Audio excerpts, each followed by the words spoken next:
Lagi apa nih Bang? Menyemai cabai keriting.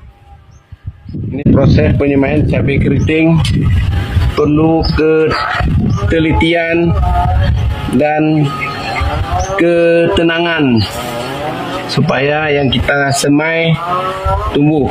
Perlakuannya supaya hasilnya maksimal. Makanya perlu secara tenang, sabar, dan telaten. Ini kita menyemai cabai keriting. Bukan keriting madu Bang ya? Bukan, ini keriting ini prosesnya nih. Jadi kita semai lagi, kita tambah lagi.